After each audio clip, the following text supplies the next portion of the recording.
Such excitement. And the reason that I say that is because this is the first time I'm saying hello to Carol today, because Hi. I'm sure there's a story. There's always a story, There's but always a story. there's Yeah. always a story. But here we are. This is the pre-show for the Practical Prayer podcast. Thank you to the folks who are joining us on New Thought Media Network. I am Bill Marchiony. That's Carol Lawrence over there. And we are going to record an episode of the Practical Prayer podcast. And not just any episode. This is episode number 168, which will be about a subject still to be determined because Carol decides the subject. And as I might have mentioned, we haven't spoken yet. But that doesn't matter one bit because No, it's like you just do it. we'll think of something. So, welcome to autumn, by the way. Welcome to autumn. Fall Yeah. started yesterday. This is the first full day of fall. Yeah. Just like came right in without a break. Yep. No hint. I'm here. Okay, there we go. So, any stories that you want to share? Or you just want to talk about what we're going to talk about, or what you got? Well, yeah. I want to talk about preparation and over preparation and of course it's going to leak into perfectionism and so forth. So I have a little bit of back and forth um, for you. So, you know, Okay. that's it. Okay. Well, actually, that probably dovetails perfectly into what I was going to talk about, which was about allowing and accepting. Yeah. So, and I have found, and actually, did just sort of the basics of metaphysics. But I can talk about that. In fact, I will sometime when I have to. I'll talk about that.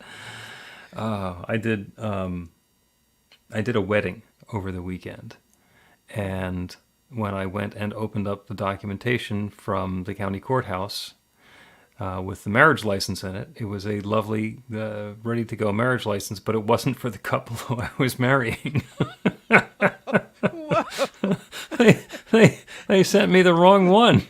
Oh my Actually, God. it was their name. Their name was handwritten on the front of it, so they had picked it up at the courthouse. And then I did a little bit of investigating. There's a sequence number on the marriage license, and there's a sequence number that was handwritten on the envelope, and they were different. They were one digit apart. So obviously, somebody at the courthouse swapped envelopes.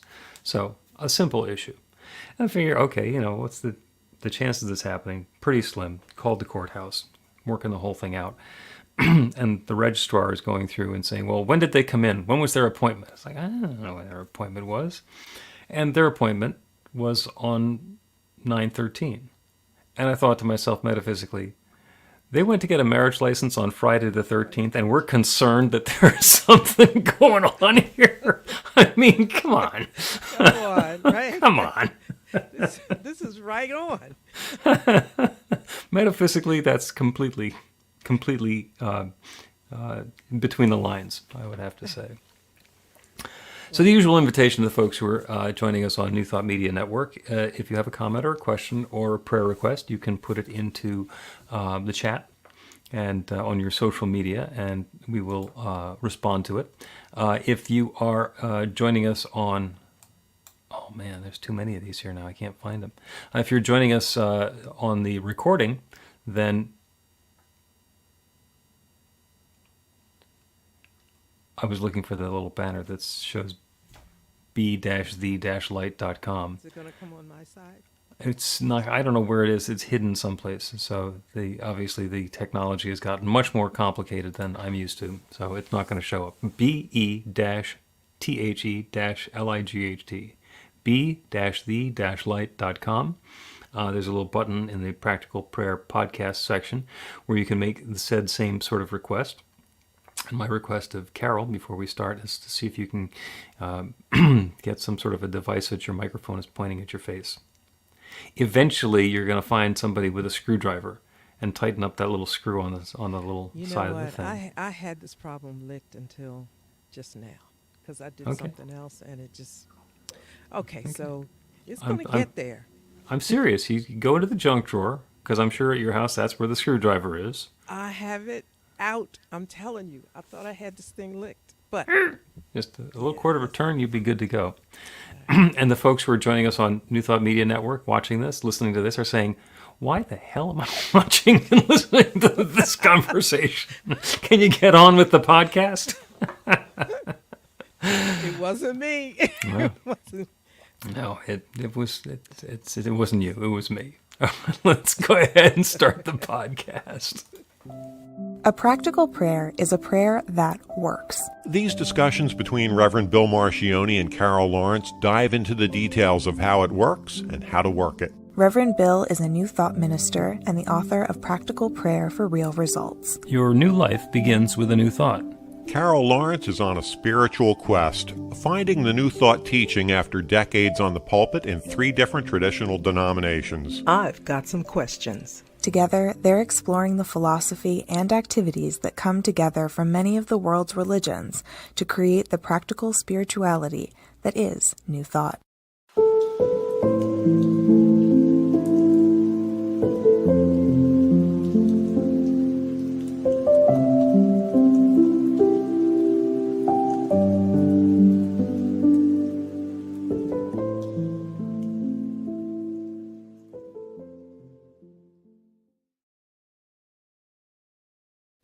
Welcome to the Practical Prayer Podcast. I'm Carol, here with Reverend Dr. Bill Marchiony.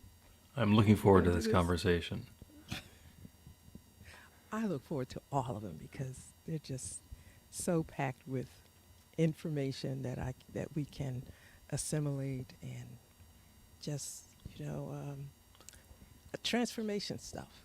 Yeah, that's such a much more uplifting way to say that than what people used to say about me, which is that I'm full of it. So I accept.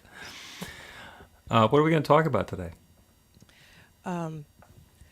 Perfectionism and purposefulness, and where there's, I think there's a line that you cross. You can be very purposeful in doing things the best way and all of that, but then there's probably a line that you cross that you go over into perfectionism, and that's when everything gets messed up, because that's on that side of the line is stress. You know, and it's unnecessary because it edges God out. I don't think God is on the other side of that. We have no business on that other side of the line. And so once we get over there, I think, we just kind of edge God out, or, do what I did remember I told you I used to go to clubs. I said, God, you wait outside. God, you wait in the car. I'm Yeah. gonna go in and do some things that you shouldn't know about, as though that's gonna work. Yeah. Well, as this will be an interesting conversation between 2 recovering perfectionists, because I am a recovering perfectionist for many, many years, and you came into this conversation 160 some episodes ago, proudly claiming to be a card-carrying perfectionist. Absolutely, yes. Or a card-carrying control freak, which is the action of a perfectionist. So, and as you're talking about this, it brings up for me the question between perfectionism and purposefulness.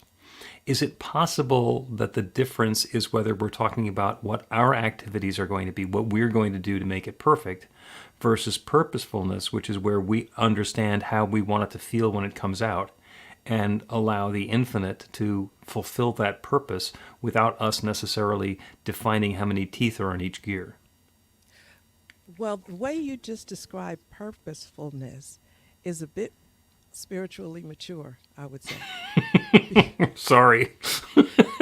Because I'm coming from, if you're coming from the side where you're learning, and the word out there now is deconstructing and reconstructing, if you're coming from that perspective, the way you describe purposefulness is very mature.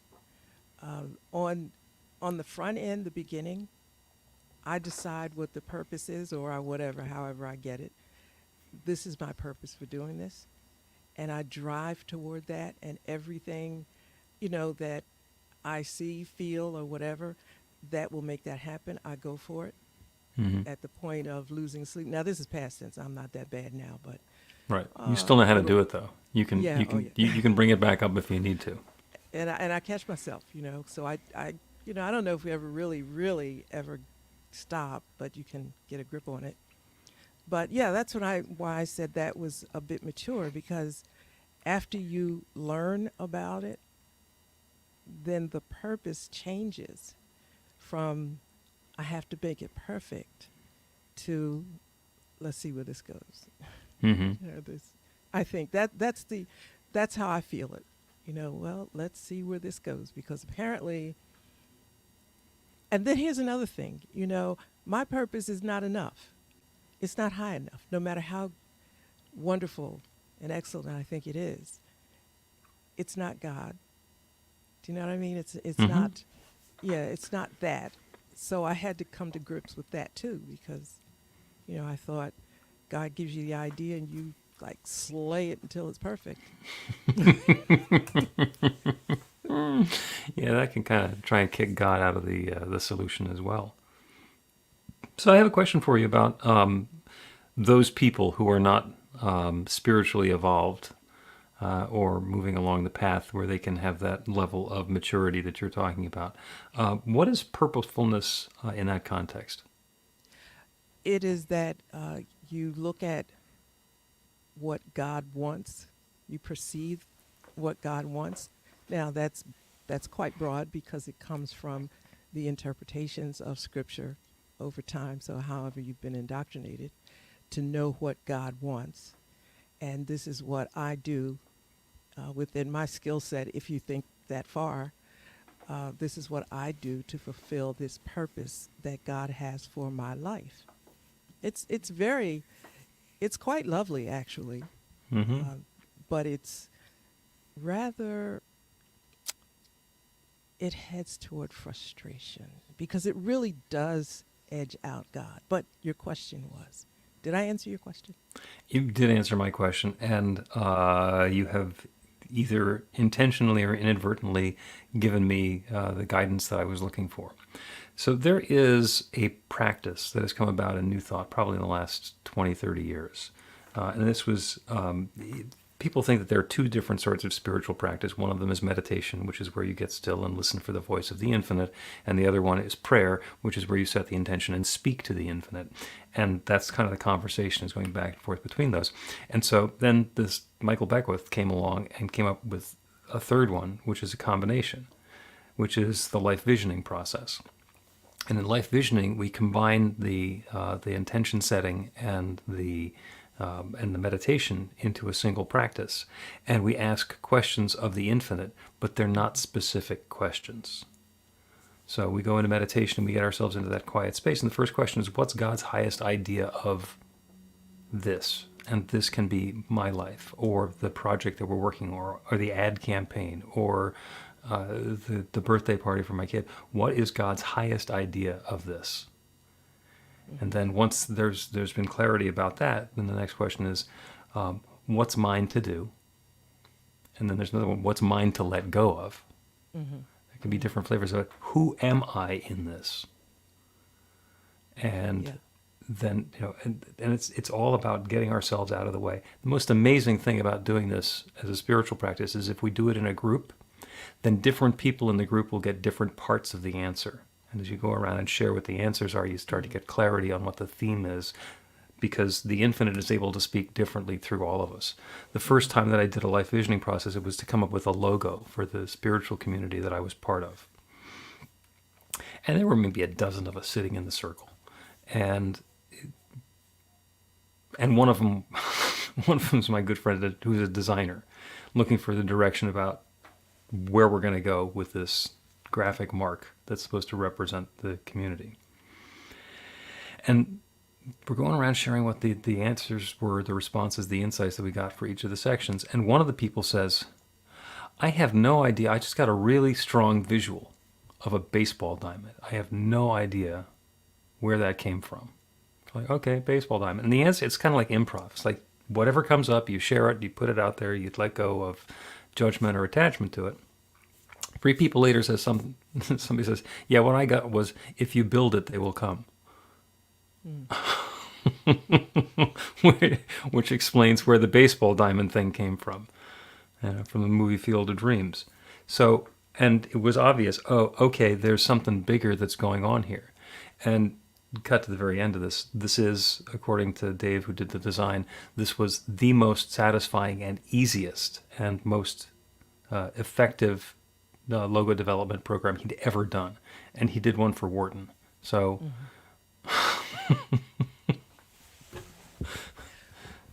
As you were telling that, I was thinking about the faith that you need to have in the process. That's a beginning, and then it's huge. It's huge. yeah, it is. And then you got to hope everybody that's in the circle has that same level of faith. Although I guess it's not necessary because, you can just gather the information that comes, but to me, it's a high level process. Yeah, yeah. And if there's somebody whose job it is, whose purpose is to kind of go and pop everyone else's bubbles, it gets really obvious quickly. If there's somebody who's a disbeliever who's sitting in the circle, something will happen that makes everybody go, yeah, we'd like to buy you some coffee and we'd like you to go out and get it now. Here's my Starbucks card. I want to give you a quick story about how this worked not so well for me. This was way, way back in my 20s. And I say that because I want you to understand how young I was at the time. And I was in corporate America, and that was a very different place for me to be and for others to accept me being there. But, I didn't know. I was very confident in my skill sets. And we had a project, and I came into the room, and I took charge, and I said, this is what we're going to do, blah, blah, blah, blah. And somebody said to me, well, who made you in charge? And I said, I did, because I know how this is supposed to work. Okay, let's move on. And It worked? and it worked like a charm, but that's where my head was at the time. It doesn't have to work. It didn't work like that all the time because for a number of reasons. You block out other people's gifts in sharing, and you can alienate people, which I didn't care about either. I was purposeful. That's why I said that what you said was so mature. I was not mature in that way. This is where it has to be. This is the end product. I can see the way to get there. I don't want to hear any problems here. In fact, we're going to get there early. And what you're talking about is actually very mature if you think about it in the context of even really high-level players. You're probably thinking, okay, these people, I don't know what they've got going on, but I know that I can do this, so I'm going to step up and take care of it. So you get two Major League Baseball players, and they're both the top, the top of their field. And, they're professional baseball players, and they're playing outfield, and so they're really good at doing what they're doing. And a pop fly goes up, and it's right between the two of them. Between the two of them, they need to catch the ball. But also between the two of them, they need to make sure that only one of them catches the ball. It's not like one is qualified and the other one is not. It's not like one of them can say, I'm better at this, so get out of my way. It's not like I'm just going to say, I got this because you can't do it. There's the communication that goes on between them. It's, I got it, you got it. We're going to together make sure that it's done. And that becomes teamwork. So that goes back to the oneness about being able to say, what's God's highest idea here? And it's for one of us to grab the ball and the other one to stand back and be ready to do something in case it goes wrong. So lots of times we don't think of that. Told you, my father said in one of his moments of clarity to a nurse, he had Alzheimer's, and he said, if you want something done, give it to Carol. There will be nothing standing. She'll have no friends, but it will get done. To which you said, thanks? I heard this coming down the hall, so he didn't know I was there listening, and I had to stop and think, I'm not exactly sure that that's a nice thing to be known for. On the one hand, yeah, but on the other hand, I don't think so. But that was, I guess he knew me that way. And that's a very different way of thinking than on, what did you call it? Evolved thinking. Okay. Enlightened thinking. Spiritually mature, whatever. Yeah. Yeah, it's very different, and I'm glad not to be that anymore, at least consciously. Well, can yeah, and feel it now. I think Dad alluded to it. Perfectionism is that scorched earth. Nothing is going to get in the way. Nothing is going to be standing until she gets her way. And purposefulness is, this is going to get done, and it's going to be a complete success, and everybody's going to be happy about it when we're finished. And if you're not going to be happy about it anyway, then I'm sorry, you're one of the bowling pins that's going down. And what about when things turn out differently than was intended? I think it's good to have a plan. I really do. I think that it's good. But to be open that that plan isn't necessarily etched in stone. So you have to ask yourself, what about when the result is better than your plan was or your intention? Do you know? Yeah. I mean, you do your best, but it could be that somebody else has a better idea. Yeah, and that's okay. That's a piece of the visioning, is what is God's highest idea of Yes. this particular situation. And if it Yes. shows up as the one that I was thinking of, great. And if it shows up as the one that the person sitting down the street from me or in the next cubicle or even at a competing company thought of, if that's what's making our industry or our community or our world better, then okay, I get to let go of the thought that I needed to be the one who was in charge and having the success, because there's something wonderful. There's something purposeful, to use your word, that's going on, rather than me being in charge and throttling the life out of everything that's not the way that I think it ought to be. And the word that you use, let go, that is such a critical piece of it. Because I've always been this way. I don't give a darn whether I get the accolades. I don't need the spotlight. I don't. What I need to do and grooved on is that I made that happen. Mm-hmm. Okay, it worked. And I made it happen.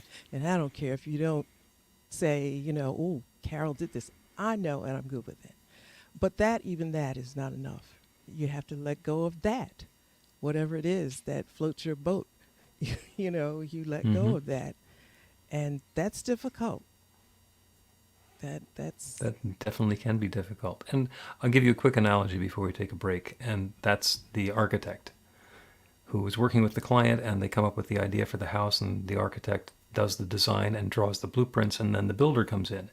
And the architect lets go of the building, doesn't go in carrying 2x4s and hammering nails and pouring concrete and so forth. However, the architect can come by and check from time to time to make sure that what's showing up in the world and what was on the blueprint are in harmony. And if there's something that's not appropriate, then the architect gets to look that fact in the face and say, this is not according to plan, and we get to change that. And again, not going to change it themselves, but somebody's going to take all those windows out and put in the right ones. Yeah. So it's like there's ego involved all in this, which is another discussion. Mm-hmm. But it's letting, what's giving the ego its energy, right? I mean, what are you? Let's take the break before that, and then we'll get back to what's giving the ego its energy. Because otherwise we got another 3 hours. Here we go. Get inspiration in an instant. God calls are the gentle and uplifting moment of truth to help you remember that the bright light of God's love is shining right now as you. It's your God Call with Reverend Bill. Start your 2-week free trial today, and you'll get a phone call 4 times a week from Reverend Bill with an uplifting half-minute message filled with insight, wisdom, story, and fun. Let your light shine. You can answer the call to listen to it live or let it go to voicemail so you can hear it later. After the free trial, your subscription is just $5.95 a month. The details are at godcall.org. God calls are disruptive, intentionally. Whenever you write something, put on a gold star. They take you away from your routine to remind you about the truth of who you really are. They come at random times between 8:15 a.m. and 6 p.m., so you won't be expecting them. And somehow, the message is exactly what you need to hear at the time. Magic is loose in the world. It's a moment of motivation in the middle of your day. Find out more and start your 2-week free trial now at godcalled.org. Welcome back to the Practical Prayer Podcast. I'm Carol, here with Reverend Dr. Bill Marchiony. What gives ego its energy? Oh man, is that a loaded question? And of course, and this is just my opinion. And it formulated itself when you asked, because it's a great question. What gives ego its energy? And I think there are two things that give ego its energy. One is passion, and the other is fear. And the really fun part is that you never know which one it is. Passion and fear. I love this idea. I need to make this happen. This is something fabulous that I want to bring into, and I can do this, and I've got the creative expertise, and I got the tools and everything else, and it's going to be great. Or, oh my God, if I don't do this, it's going to screw up, so I need to grab all the tools and all the materials and do this myself, because otherwise it's going to be bad. I think you have to have a real good talk with yourself when it and it's not one of those last minute talks either. No, this is an ongoing conversation. This is a dialogue with within. Yep. And you have to be honest with yourself. And I've always been, and I use this term, extremely lucky, because what I really want and what makes my heart sing is a little bit off of the mainstream of things. Mm-hmm. So I was tricked into thinking myself that my ego was under control. Like, I'm doing this confession thing. This is terrible. I'm confessing, but I always thought it was. But it's because not very many people were trying to get in the space that I was. So you can feel very comfortable that you're not, in the rat race, and you're not competing, and you're not this and you're not that, until somebody does want it. Mm-hmm. Ooh, let's go over and take something out of Carol's backyard. Yeah, and well, the fangs came out. And I thought, what was that? And I get along quite nicely that way. Absolutely nicely that way. It's not intentional. It's just that, my desires aren't necessarily in the mainstream. So, but there's others out there that probably feel the same way.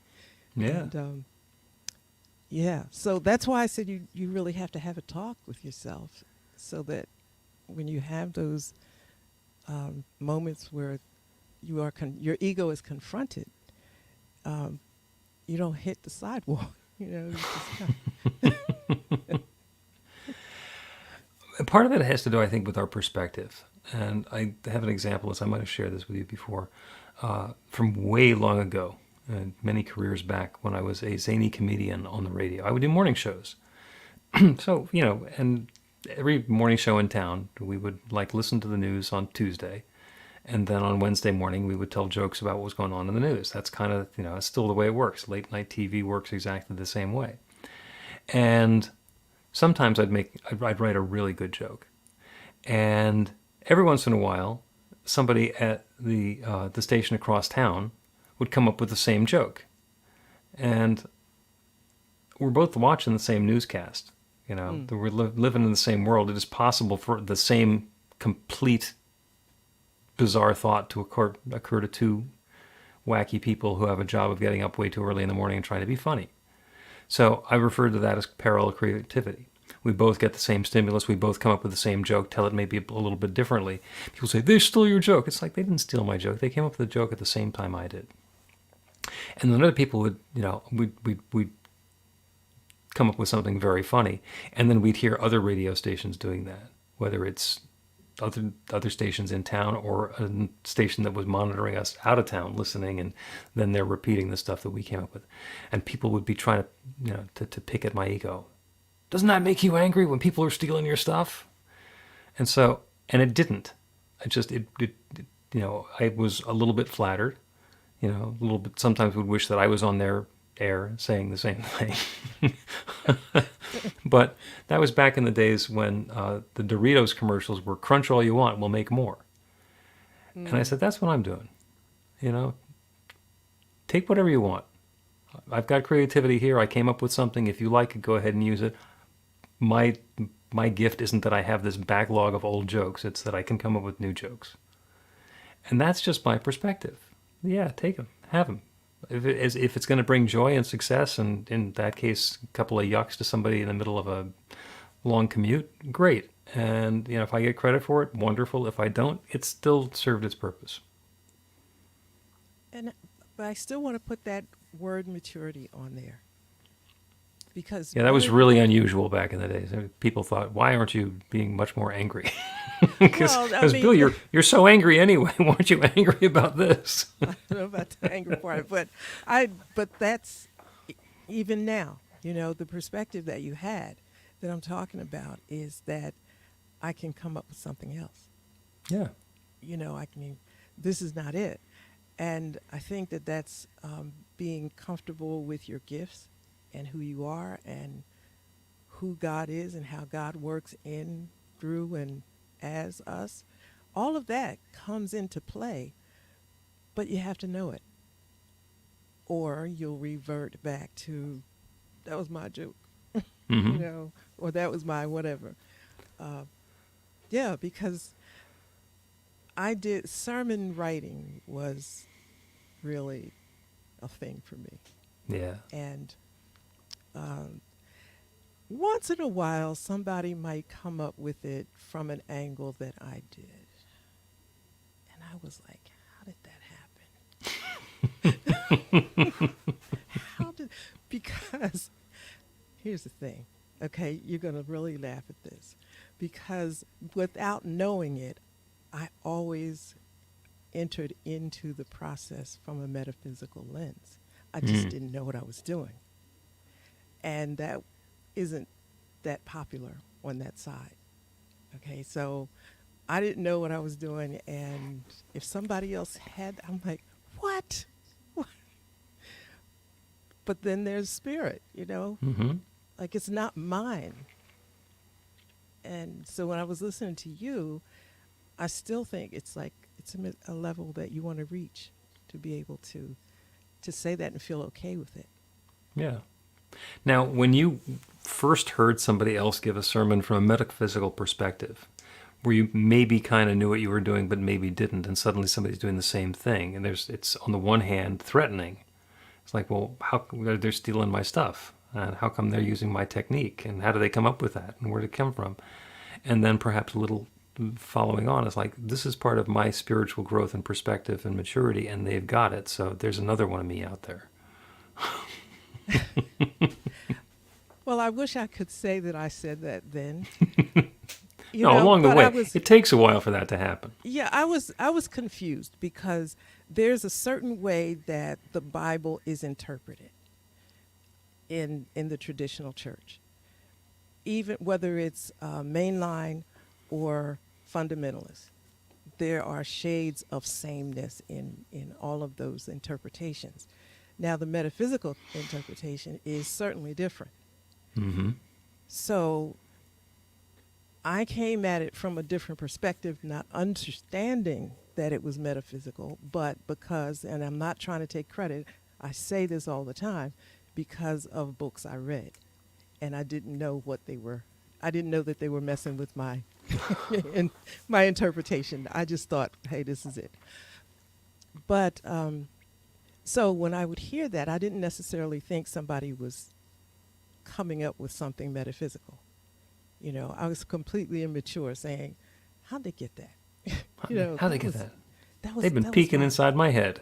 Yeah, because 99% of the way this particular text is preached, it's this way. Mm-hmm. And I came up with it this way. So you know what I did? Like, this must be confession day. I go back to that. I go back to that text, and I'd find another way to bring a meaning out of it, which was a great exercise for where I am now. I just didn't know that was what was happening. But then it still is not me. It's spirit. That's how just spirit works.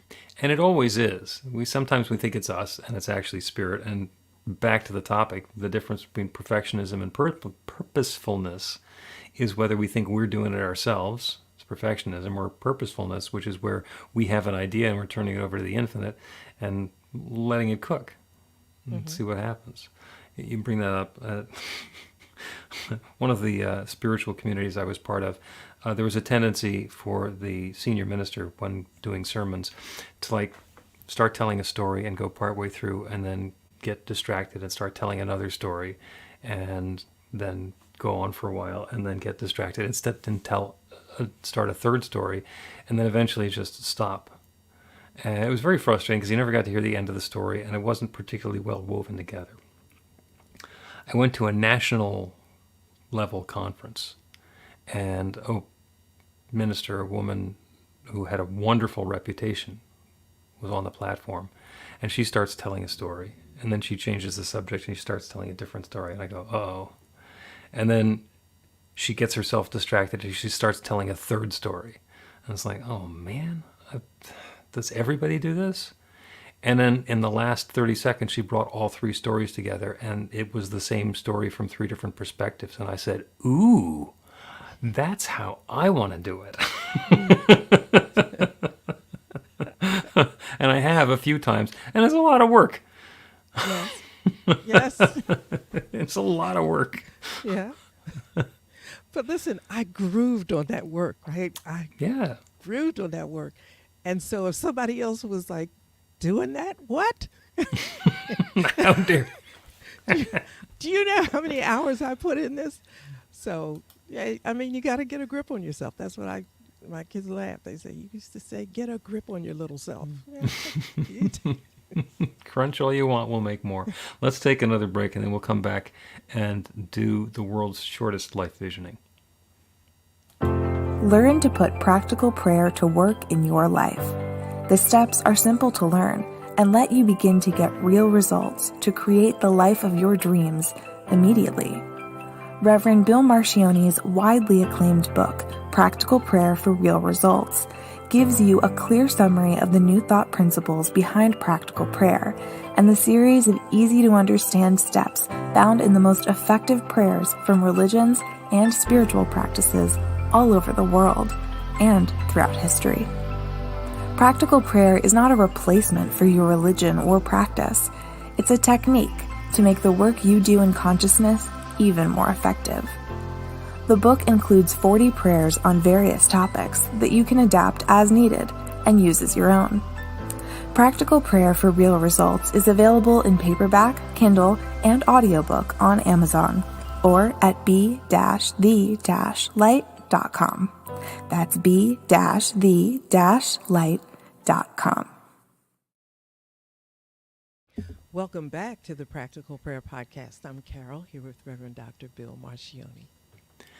We are talking today about perfectionism and purposefulness. And I was intentional about being able to say that entire title once without stumbling over either of the words. So my ego is now patting itself on the back. Good job. Yeah. Good job. Yeah. So before the break, I made the outward-leaning offer to do a prayer, which is actually a very brief version of the life visioning process. And I mentioned earlier that life visioning is the amalgam. It's a combination prayer and meditation. And usually the process is much longer than it's going to be now, just because it's the time that we allow ourselves to be in meditation that allows the answers to come to us. And I will preface this that if this seems intriguing, then find somebody to do a life visioning process with you in its entirety. There are lots of people who can do that. If you find yourself stymied and you want to find somebody who can do life visioning with you, that is a perfect reason to go to the Be the Light website and make a request of me there, because I can connect you up with somebody who can help with that. And the life visioning process works for everything, because what we do in life visioning, and I'm starting now, is we turn away from the world that's around us and we open ourselves up to that infinite creative power, that one intelligence, that one divine presence that knows and creates and shares itself as everything. That is the one divine mind. It knows all. The mind with which I think is part of that one mind. All of the ideas, all of the knowing, all of the guidance, all of the intuition that is available anywhere comes from that one mind. It is all known in the mind of the infinite, and it can be known in my mind as well. So as I relax into the awareness of my connection with that one, that there is one mind and I am part of it, it is possible that wisdom and insight become available in a greater way than I might have thought possible. As I meditate on that, as I open myself up to that possibility, it allows me to ask the question, what is God's highest idea in this next endeavor? And the endeavor can be whatever we're working on. For my life, that's a big endeavor. For this project. For the font for my brochure. What is God's highest idea in this endeavor?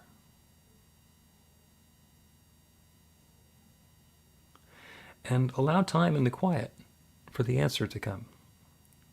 And after the answer comes, go back into the quiet and allow the question to repeat. And see if the same answer comes up. Or see if a different answer comes up. Keeping in mind that if the answer that comes up is something that you already know, it's possibly not visioning, it's possibly just your recollection or your desire or your creativity wanting to have its way. What's God's highest idea for this endeavor? The next question is, what is mine to embrace? There's something for me to open to, and it might be something different than what I thought it was. What is mine to embrace? And again, that time in the quiet, allowing the infinite to make some suggestions, allowing time for our ego to get out of the way so that we can get clarity and insight in the process. Almost as important, the next question, what's mine to release? There might be some attachment that I have. There might be some way that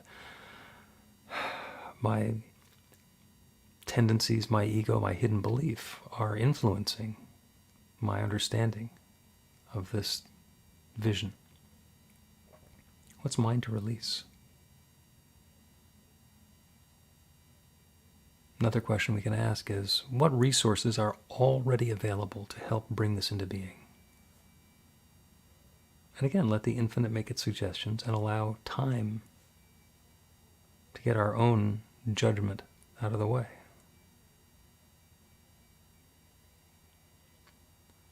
Who am I as this unfolds? Maybe I have a different identity. Maybe my role is different than what I thought it was. Maybe I'm not the perfectionist who's egomaniacally running the program. Maybe I have a different role. Who am I in this process? And the last question is a catch-all. What else is there to be known? If there's something that we didn't ask about, it gets to show up in that step. It's a very simple process. It is a very simple process. And that infinite intelligence, that divine mind that knows everything, that creates everything, that shares itself as all of its creation, shares itself through the process. And each of us is already being guided to our next engagement in this visioning process. Perhaps there's a new idea about a project that's been on the burner for a while that's coming about. Perhaps there's the inspiration to take some challenge into a visioning process. Different for each of us, and good unfolding for all of us. And I'm grateful for it. I'm grateful for the good. I'm grateful for the new spiritual tools that we have. I'm grateful for the wonderful way that this comes about. And I'm grateful to be able to speak this word and release it into that creative law that creates everything. And to know it is now creating this. And so I let it be. And so it is. The Practical Prayer Podcast with Reverend Bill Marchiony and Carol Lawrence is a production of BeTheLight.com, be-the-light.com. where you can find more information about practical prayer for real results. Our theme is by Music of Wisdom. You can learn about the spiritual community of New Thought Philadelphia with daily guided meditations, Weekly celebrations of spirit and Reverend Bill's classes in practical spirituality at newthoughtphilly.org.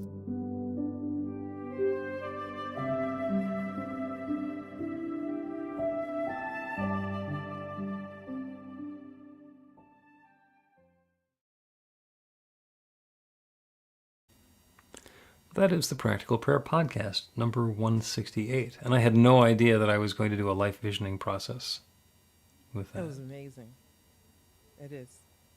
I'm going to take notes. I already got, the notes from, I've been through a couple of those classes, Mhm. workshops, and they're good. But every time, it's better. Yeah. You get more. So I'm going to listen to the last part of the podcast. And Okay. he said you can apply it to anything. You can, yeah.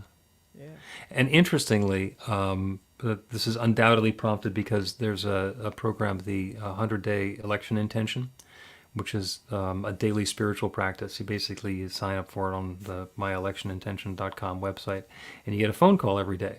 And the phone call today was from Robert Brzezinski, who's the president of New Thought Media Network, and it was about visioning for the election. So that undoubtedly had me thinking about that. And so, Robert, if you are listening, or when somebody tells you about this, yeah, it was your idea.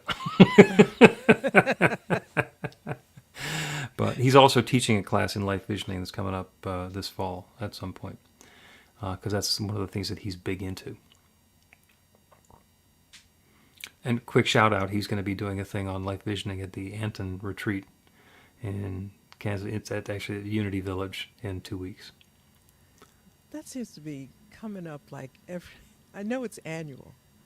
Yeah, My goodness, time goes by so quickly because it seems like you just had it. yeah, coming up again. It starts on the 7th. And shameless plug, there's still time to register for the retreat. You can go to Kansas City if you want, or you can take part. The important pieces are going to be on a Zoom live stream, so you can do it from the comfort of your house. And New Thought Media Network is doing the production for us. So look at that, all those pieces coming together as if by magic. I like it. I like magic. I like even using the word. Magic is when something happens that you don't understand. I think we've talked about Arthur C. Clarke, who, among other things, invented the communication satellite and wrote 2001: A Space Odyssey. Interesting career. Remarked once that sufficiently advanced technology is indistinguishable from magic. Yeah. So if we don't understand it, we can just call it magic.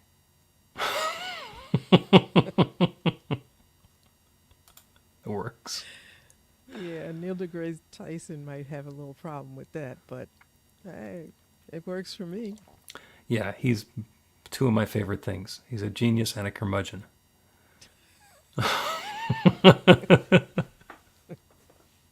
I hadn't, followed him for a little bit, couple of years, not much more than that. And for some reason in my own head, I thought he was going to be less of a curmudgeon.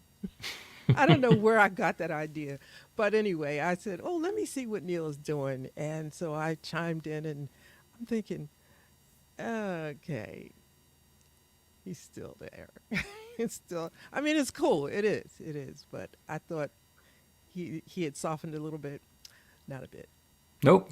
Not a bit. It's nice that there's some constants in the world. All right, we're going to wrap up this episode of the Practical Prayer Podcast. Thank you very much to everybody who is joining us on New Thought Media Network. Again, if you're watching the recording, you can go to BeTheLight.com, be-the-light.com, and you will then be able to find the button in the Practical Prayer Podcast section and send a comment to us, or a question, or a prayer request, or a tirade, or do whatever you feel like typing. And we may or may not respond. Thanks, Carol. See ya. Please help us say thank you to our organizational sponsors, including the Hefferland Foundation, Affiliated New Thought Network, International New Thought Alliance, Science of Mind Archives and Library Foundation, Center for Spiritual Living Denver, Center for Spiritual Living Midtown, New Thought Philadelphia, Planned Happiness Institute, Summit Center for Spiritual Living, One Heart Retreats, Center for Spiritual Living on the Lake, Unity Kitchener, Unity Spiritual Center Ottawa, Om Center for Spiritual Living, Satya Center, Begin Within Ministries, Center for Spiritual Living North Jersey, Unity of Savannah, and the Center for Spiritual Living Seattle, as well as all of our individual donors. Thank you for being part of the New Thought Media Network. Please like, share, and subscribe. New Thought Media Network, positively inspiring.